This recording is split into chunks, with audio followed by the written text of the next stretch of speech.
All right, good afternoon. Welcome. This is Kristen Kellogg with CVSN. Just want to take a minute and thank everybody for their time today. We appreciate you logging on to learn a little bit about more social media marketing with our partner NetSource. Just as an FYI, your cameras and your microphones are muted and turned off just to prevent any interruptions. So throughout the presentation, if you'd like, you can utilize the chat or the Q&A. We'll see that your question, we can ask it for you. There will also be a follow-up email with some contact information, so you can reach out to these folks and they can answer any questions that you may have. With us today also is Edward Ho, our Executive Director. I'm going to go ahead and throw it to him, and he's going to do a quick introduction on CVSN and our group solutions. Edward, please go ahead and take it away.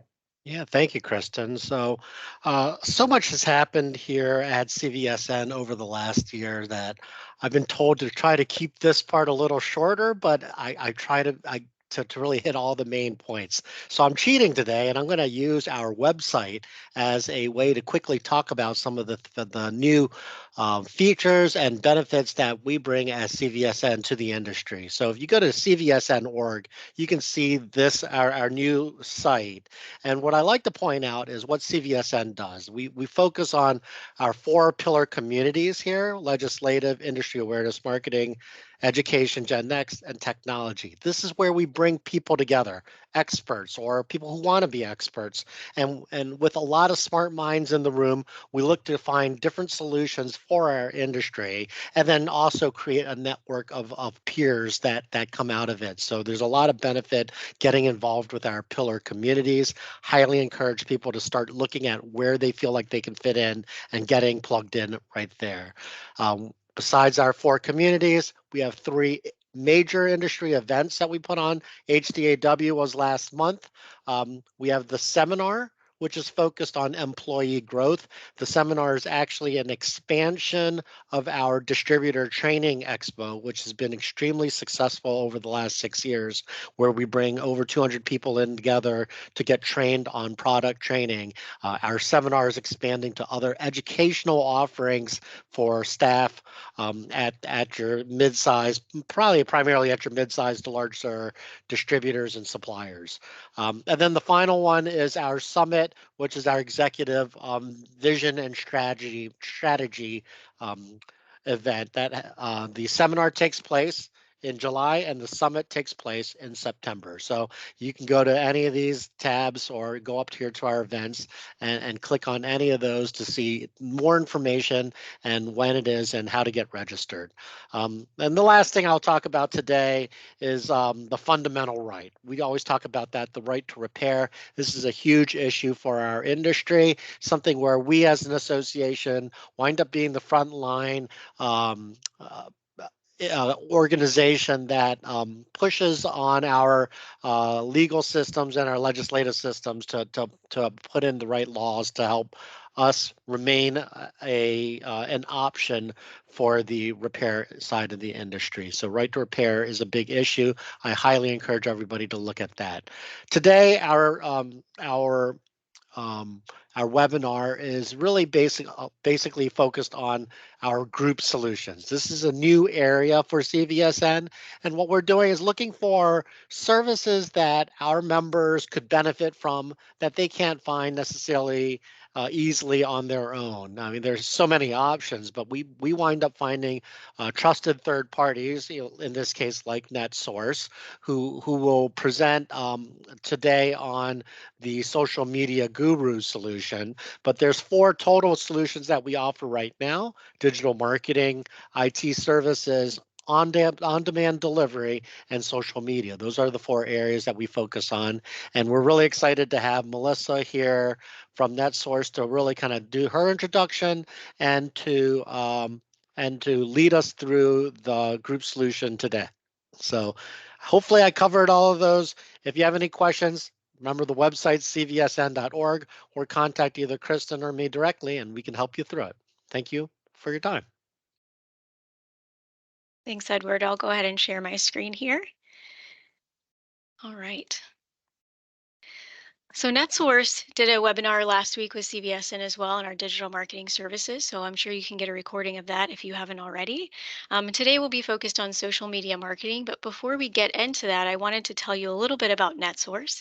So we've been around since 1995 and we create custom digital solutions for companies like yours.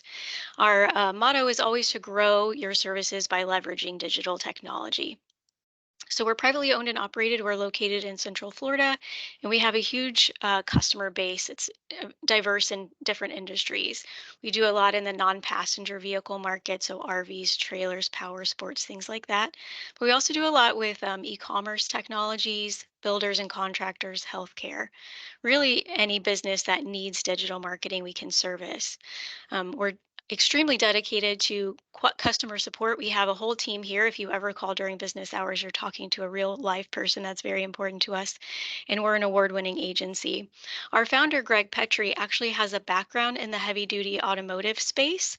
He actually served with Gear and Wheel for a really long time with his father before he started NetSource Technologies. So he does have a lot of background doing things in the parts space, but also with e commerce as well. I think he did a lot of barcoding and e-commerce technologies back when he worked at Gear and Will. So Greg couldn't be here today, but that's a little bit about him. I do have with me today Brent Haysecker. He's a digital marketing consultant here on our team. So I'll let Brent go ahead and give his intro.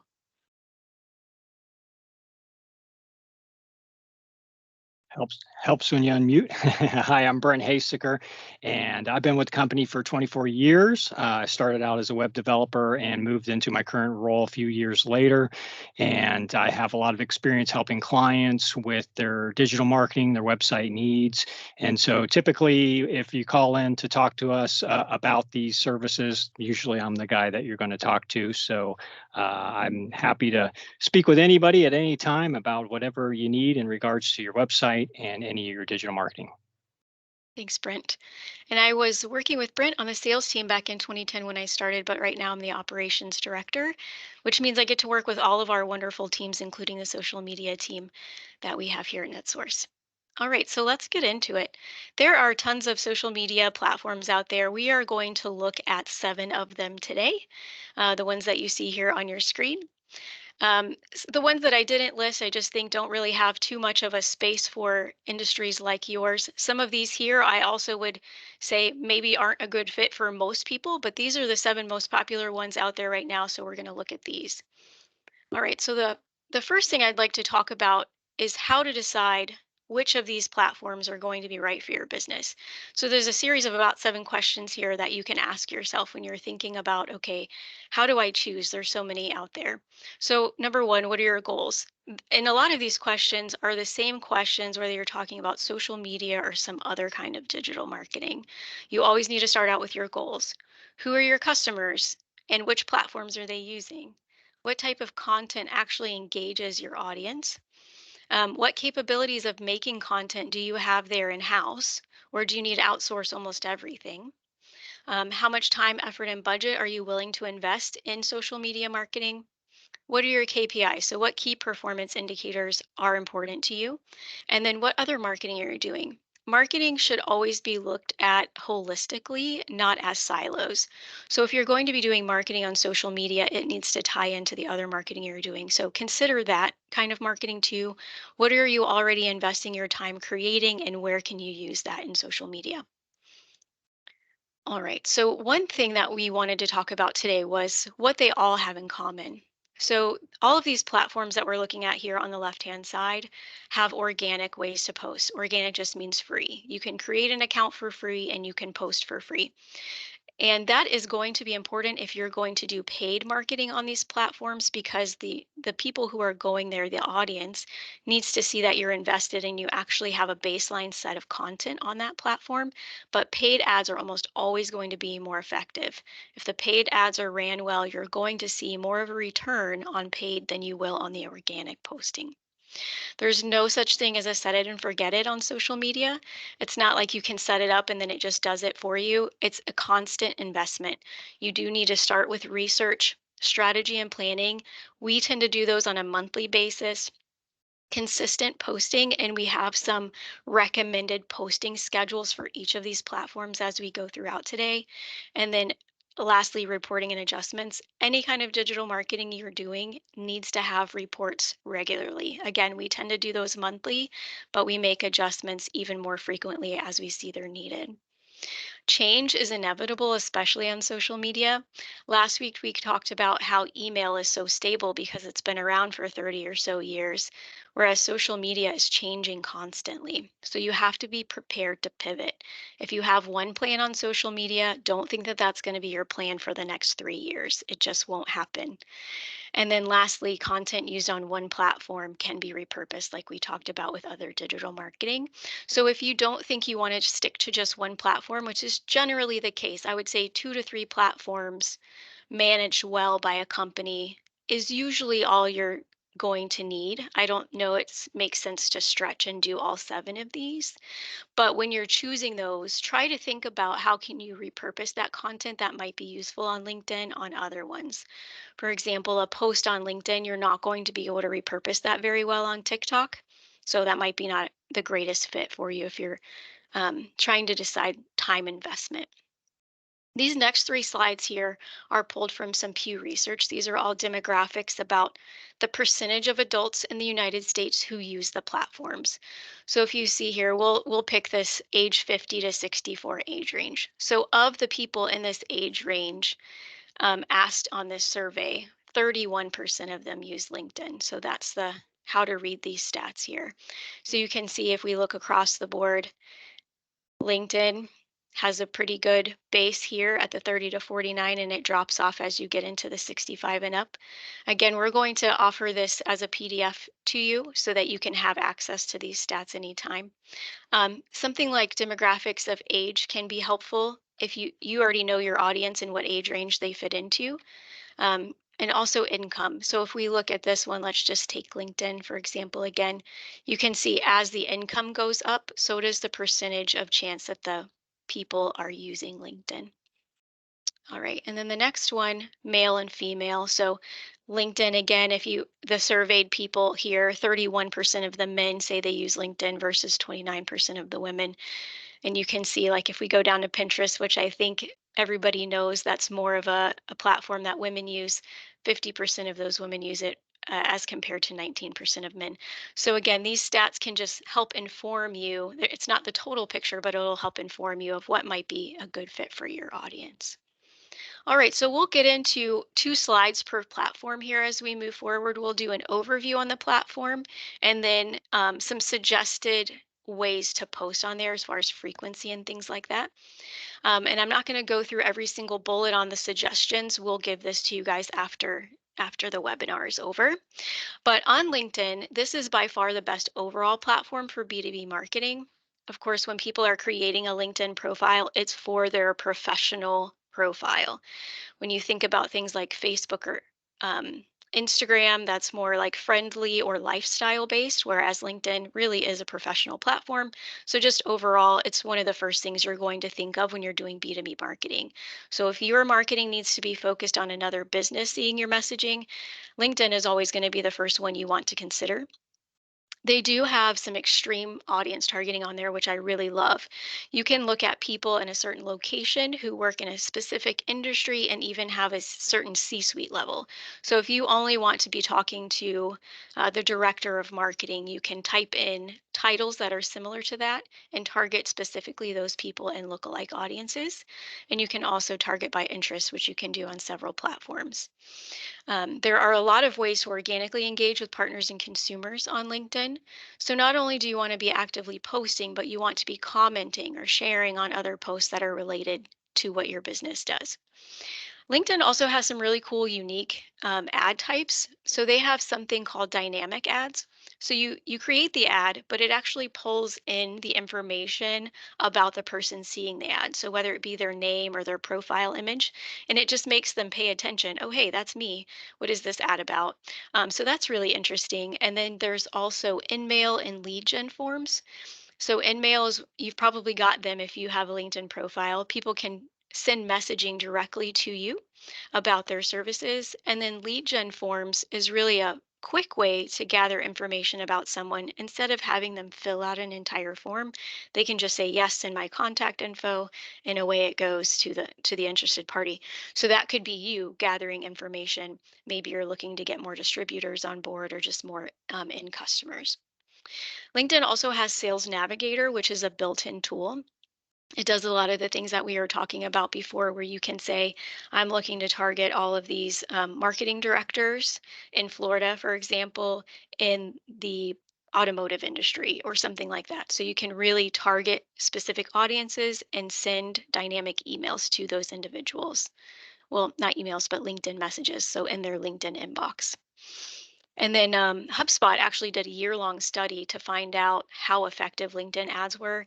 And they had an average of 6.1 conversion rate on LinkedIn. And that was compared to a less than 3% on Google ads for the same kind of audience. So these LinkedIn ads can be really effective if they're done well. One of the considerations I would pose to you is that content creation can be a significant time investment if you're starting from scratch.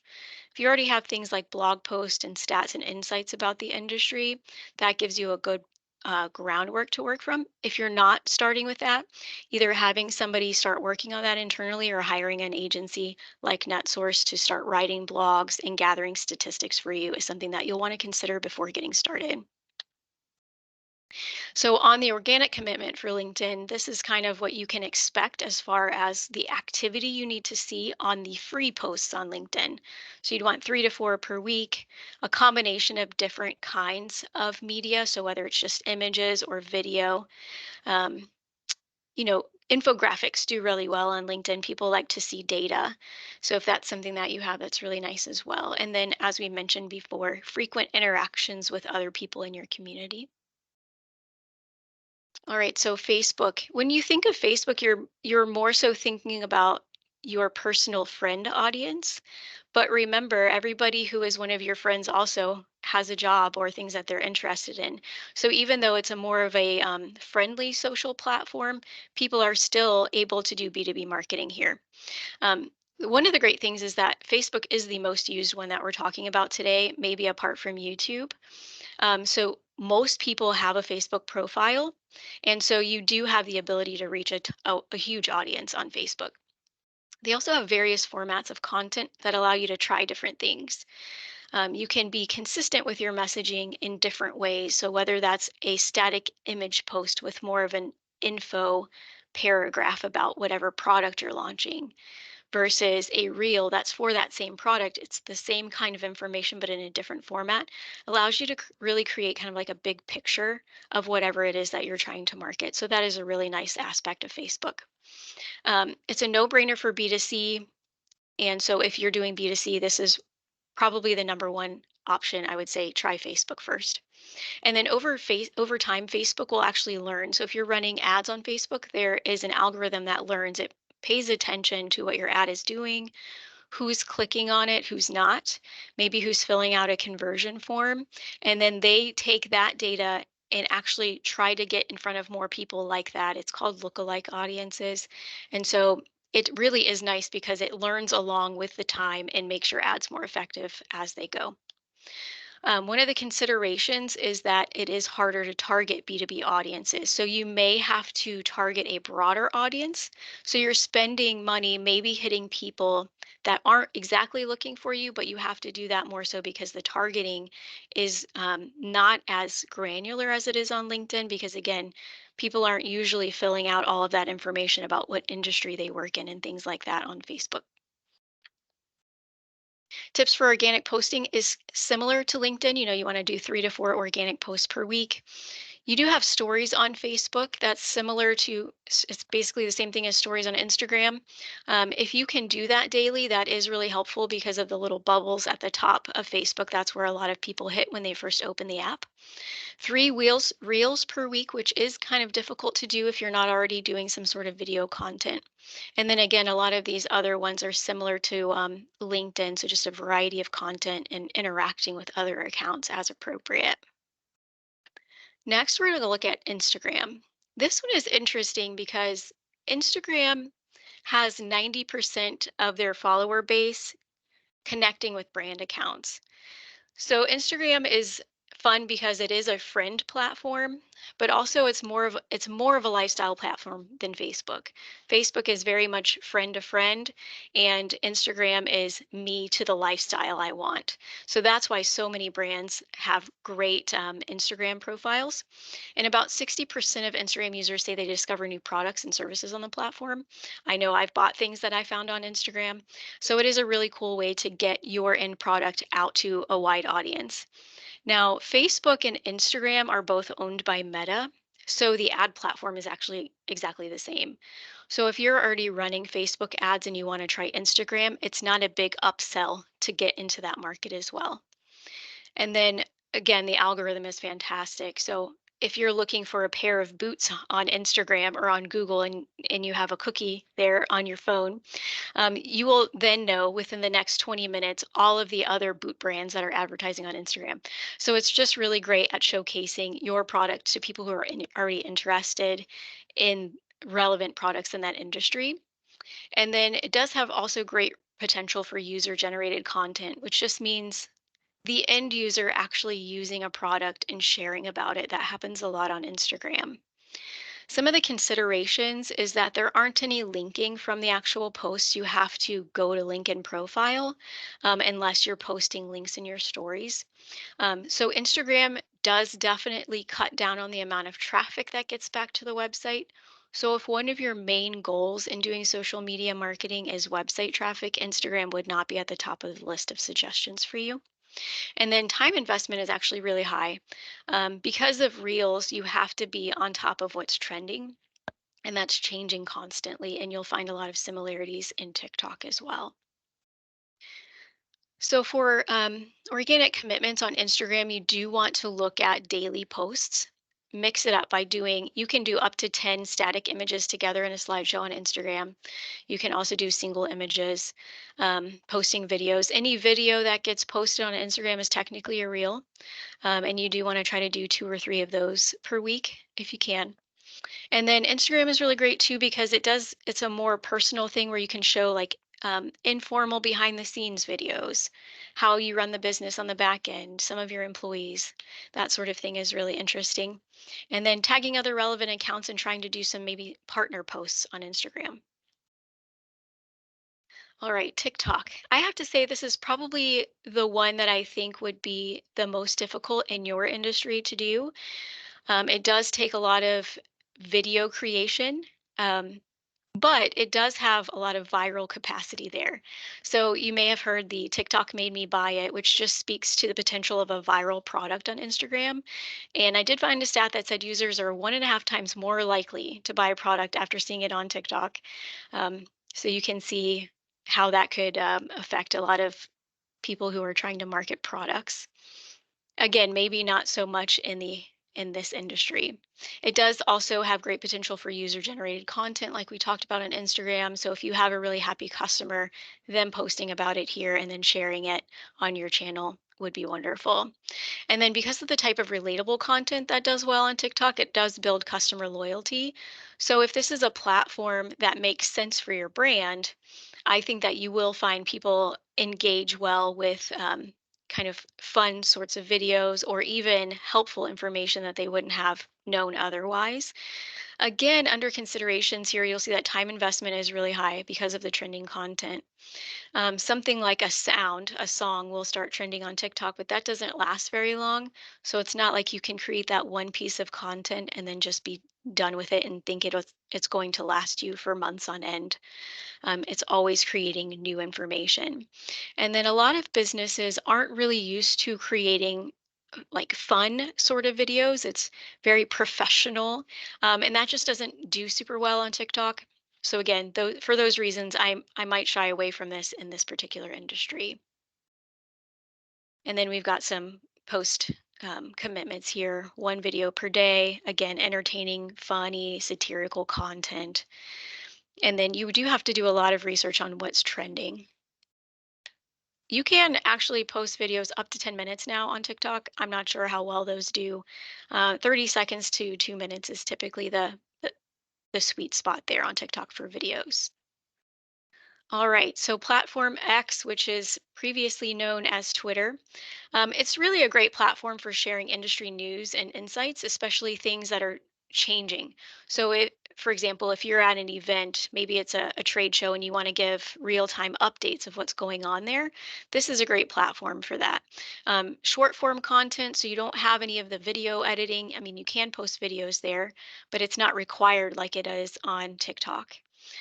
So you don't have as much design skill that's required or even video skill work that's needed. So for that reason, it's great. And then also it's really good for real-time updates. So if you want to use it for customer service and things like that, it lends itself well there. Um, as you all probably know, Elon Musk bought the platform last year. And so after he bought that, he was making a lot of changes. And just because of the sort of polarizing figure that he is, ad revenue dropped by about 60% after that. So it is a little bit of a shifting platform. So I would just say if you're interested in investing on Twitter, whether it's just organic or maybe ads, just keep an eye on that. Expect more shifts to come. Elon Musk has said he wants X to be the everything platform. So he wants it to kind of be all of the things that you see on the left-hand side of the screen here. All right, so 3 to 5 posts per day are recommended on Twitter. I think 24 minutes is the lifespan of a tweet. So it doesn't, and it's not called a tweet anymore either. It's a post, excuse me. So they don't last very long. So the more you can get out there, the better. You do want to use relevant keywords in the post. Hashtags aren't as important now on X as they were previously on Twitter. Clever participation with pop culture and current events. So if a lot of people are posting about the Super Bowl, for instance, that's something to try to work into your post, but make it relevant for you. You can continually share other people's tweets and reply to other people's tweets or posts. Um, and then obviously doing continual research and testing to monitor the changes. So what works well on X today may not work well on X next month. So just keeping that in mind. All right, Pinterest, as I mentioned before, it's really heavily skewed towards the female market, which is one of the considerations I have listed here. It's more of a visual search engine than a social media platform. So people aren't going there and really connecting so much to see like what did Brent do last weekend, right? They're going on there to look at like what recipe can I make this month? Um, what are some cool ways to repurpose this piece of furniture or whatever? So that all works on keywords. I did find that there is quite a bit of traffic on there for custom cars and custom automobiles and things like that. So not to say that the market isn't there, but this also, along with TikTok, may not be one of the higher ones that I would recommend for most of the companies in this network. But pins do have a longer life cycle. So they're similar to blogs in that you can make one pin, and if it's really done well and has great keywords, that can just keep working for you for a long time. So as opposed to X that has a 24-minute lifespan, I think you're looking at about 3.5 months on Pinterest. So 24 minutes, 3.5 months, it works a lot longer for you and it is more effort than a tweet or a post is on X. It is a great source of traffic back to your website or your blog. And then you can easily repurpose a pin and kind of reformat it and stick it on another board on Pinterest so that you're not just spending all that effort for one pin. As I mentioned before, the audience is heavily skewed towards female, and the most popular categories are things like home decor, food, DIY crafts, and things like that. So that's something to consider when deciding what works for your company. All right, 2 to 3 pins per week is what we recommend on Pinterest at minimum. You do want high quality images. Now, Pinterest traffic is almost all mobile. You can get to it on desktop, but it's really rare for people to use it that way. So it needs to be formatted for scrolling. Informational content or educational articles about your industry can work well. Infographics also work well as those scrollable pins that you see as you're going through Pinterest. Again, this is an SEO platform, so people are using it as a search engine. If I go on there and I search best brownie recipe, what's going to come up is heavily dependent upon the keywords that I use to make that post, and also how many other people have pinned it. So every pin that you have needs to have a landing page on your website. That's really the whole point, right? Is getting people from a social platform back to your website. So making sure that those links work. I don't know how many times I've found a pin and I click on the link and it's like, this page is no longer available. And then lastly, repinning others' relevant and related content is one of the things that you need to commit to do on Pinterest if you're going to use this platform. All right, YouTube. Again, this is a search engine, really. It is social in that people can comment and share, but it is really more of a search engine. YouTube is owned by Google. And you'll see video results in your Google search. So if I typed in new brake pads, I'm going to get videos or how to change my brake pads, right? So it is really a visual search engine. With properly formatted videos, you can reach audiences who would otherwise have not heard of your brand. A lot of this happens when you're looking for how to do something on YouTube. If your business is already making long form videos, then YouTube is a no-brainer. I mean, even if you're just uploading them and you're not really using it for other things, just hosting your videos there, the traffic that you're going to get from just that little bit of exposure is worthwhile. If you have the videos anyway, put them on YouTube. It's hard to find a better format to showcase videos like that, especially instructional and promotional videos. If you're recording a demo of how to use a product or something like that, that's fantastic content for YouTube. And about 78% of the population in the United States uses YouTube. So it's a huge chunk.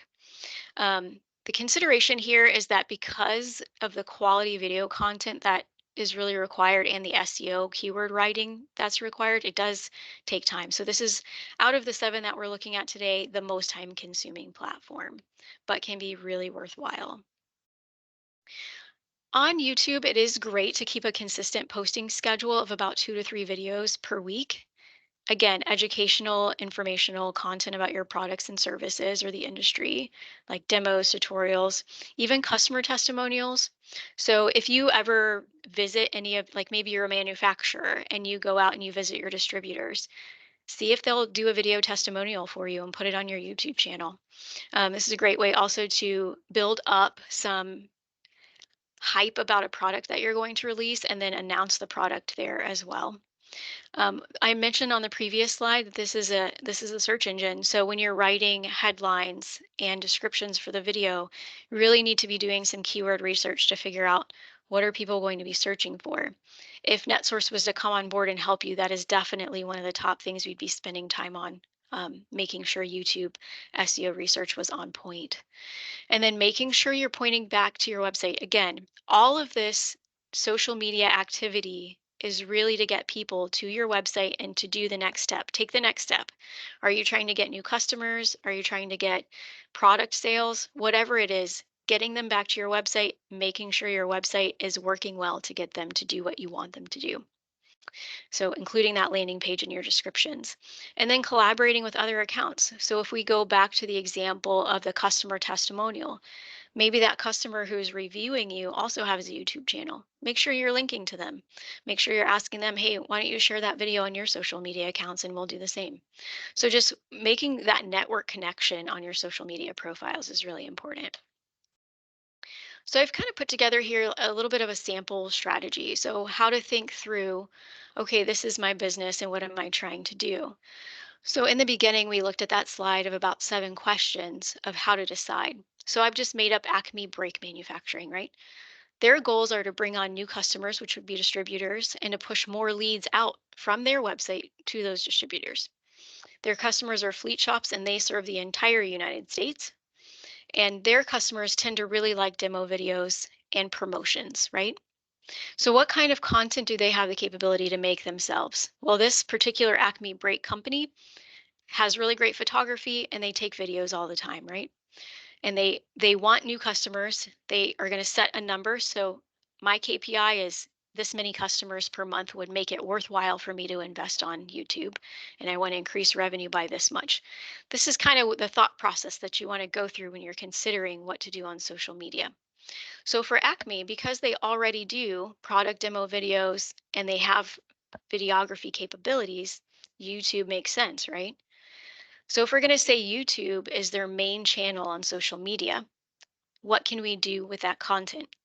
So product demos and clinics with distributors, manufacturing process, what is the research and development process? What does the QA look like? How do you do customer service? These are all kind of topics that would be really great videos.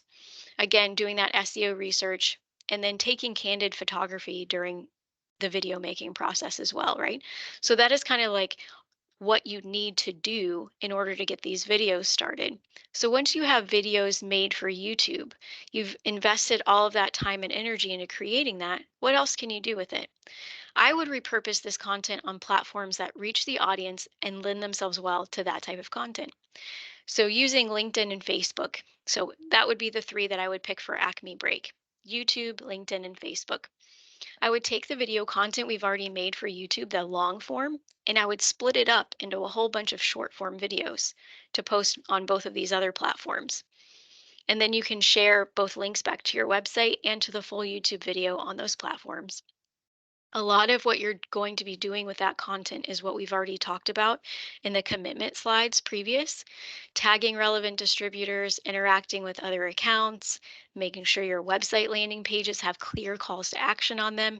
And all of this works together, all to point back to your website and get the person to take the next step towards your goal that you're trying to reach. All of these platforms have paid advertising as well. Most of what we've been talking about has been organic. You can sponsor videos on YouTube. That's actually through Google Ads. So that would be a PPC plan. Google, like I mentioned before, owns YouTube, so they run all of the ads and the sponsored videos through the Google Ads platform. Certainly something that you can do. Going back to LinkedIn Sales Navigator, like we talked about before, using this video content as part of that individual messaging to the group of people that you're specifically trying to reach would be amazing. So maybe Acme Break has a set of distributors in mind that they want to reach, and they say, hey, look at this product we just came out with. Nobody else has this, and it's really innovative, and I wanted you to see this video. Sending that messaging out through Sales Navigator to the specific people who would care about that content is super powerful. And then doing product-based ads to drive leads to your distributors is possible on these platforms as well. And then lastly, since Acme Break does all of the United States, you could certainly target the whole USA on these platforms. If you were a regional distributor, you can just tack it down to that one region or a mile radius for you. So that would be an idea for Acme Break Company. Again, you can see that all of these platforms have their strengths and weaknesses, and then you would want to decide based on your goals, your budgets, what's going to work for you. And that's what Brent can help you talk through. So we have a QR code here if you'd like to scan it, or you can just go to netsourceinc.com/CVSN to schedule a time to talk with Brent. And I'd be happy to take any questions that you might have. It can be specific to a platform or just general social media questions.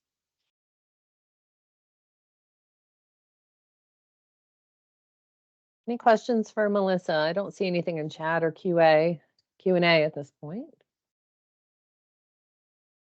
Brent, did you have anything to add that I may have missed out on? No, you did a great job covering everything there. Very good. Okay, well, I still don't see anything coming through chat or Q&A. Again, we will go ahead and send out a follow-up to all the attendees with contact information. And if you have any questions, feel free to shoot them over our way. Melissa and Brent, thank you so much for your time. Really appreciate it. And thank you all who attended as well. Some really great information. So appreciate it. You got 20 minutes back of your day, and have a good one. Thanks so much, guys. All right, thank you. Thank you.